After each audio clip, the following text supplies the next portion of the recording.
Many of you living in major cities across this country have a feeling maybe that your city isn't safe. Of course, with years of headlines about increased crime and violence, in fact, murders in the U.S. were up nearly 30% during the pandemic.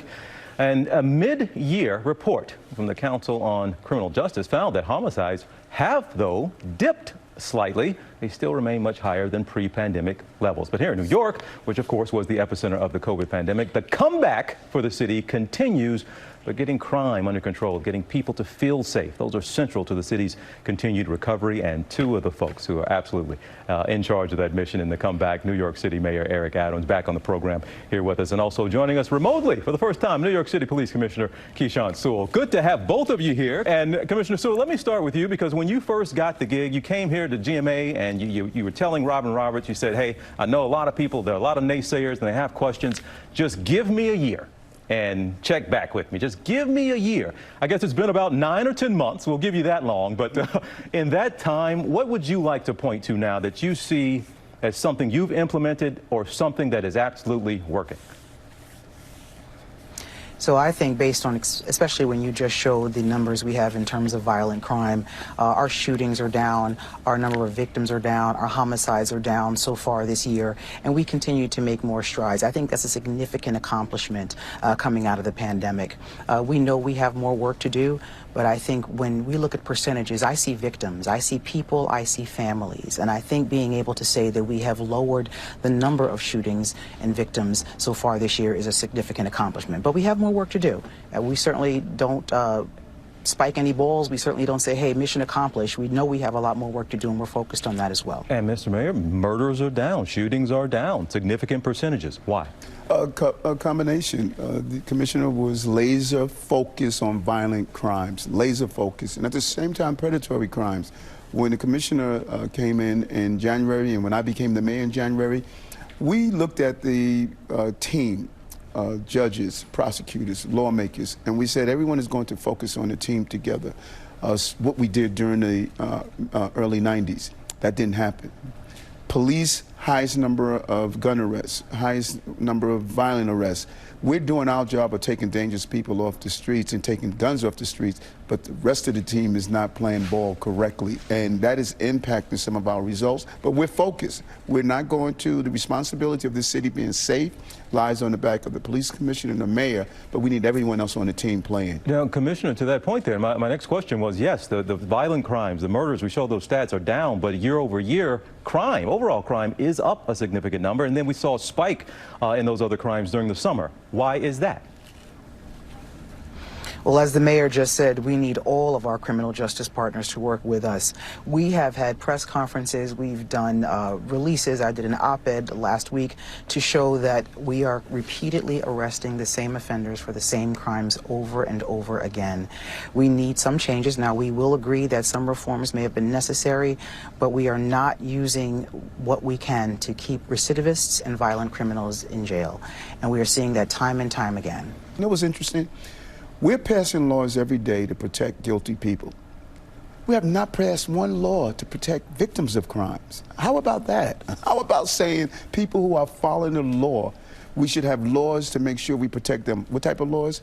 If a breadwinner is murdered in the city, how about us picking up the tab of his rent or mortgage so his family could be stabilized instead of looking after the person who commits a crime?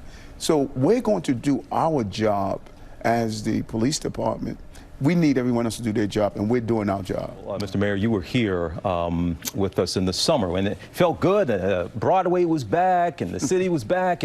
But one thing you focused on, you said our occupancy rates for our offices was only about 30%, then it got up to 40%. And now I believe you watch the numbers, it's a little below that 40% number now. You need people to be coming back into the city, and that is key to the economy. What is the latest on getting those folks back into the offices? Well, you know, I felt like I was a solo singer. Now I'm here in a chorus. I'm excited about it. Okay. J.P. Morgan, Goldman Sachs.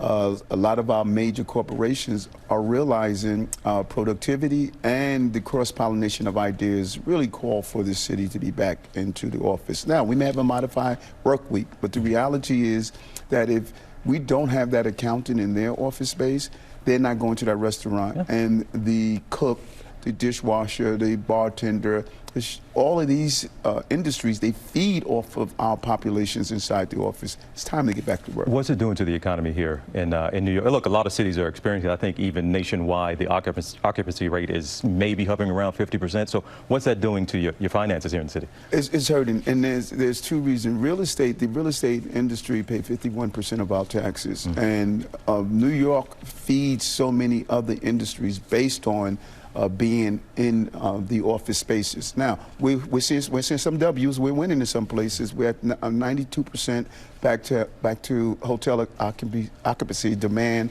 pre-pandemic level. We're seeing an uptick in the subway usage because we're making the subway safe. The police commissioner is doing an amazing job of deploying our police personnel, their visible presence. And so there are things we are seeing, some real indicators, even tourism. We're seeing an impressive increase in our tourism, which is a major feeder of our economy. We're predicting 56 million tourists here this year. And so there's some real W's we're starting to see that we're moving in the right direction. And Commissioner Sewell, I want to ask you as well, to wrap up with both of you here about yesterday, the anniversary of the 9/11 attacks. And I saw both of you down there, of course, yesterday at the 9/11 memorial for the ceremony. And we watch it every year, and it still gets you in tears when the first speakers come up and start reading off those names. But you continue to lose officers, Commissioner Sewell, because of what happened on 9/11 to all kinds of illnesses. Are there still struggles to make sure officers who are impacted that day are getting the help, the services, and the support they need? The NYPD can never forget September 11th, and we can never forget our fallen and their families that are left behind to carry that weight. We lost 23 officers that day, and since then, over 300 officers have succumbed to 9/11 related illnesses. We continue to be able to provide outreach and support to other members who are sick. So while we recognize that it's 21 years, it doesn't make any difference to us. We will always be able to support our families and our officers. Commissioner Sewell, it is a pleasure to have you on the program. Hope to get you here in studio at some point. We won't make you appear along with Mayor Adams next time. It'll just be your show next time. But good to have you, Mayor Adams. You know I got to get one last crack in on you anytime you're here, all right? But good to have you so much. Well, hey there, GMA fans. Robin Roberts here. Thanks for checking out our YouTube channel. Lots of great stuff here. So go on, click the subscribe button right over here to get more of awesome videos and content from GMA every day, anytime. We thank you for watching, and we'll see you in the morning on GMA.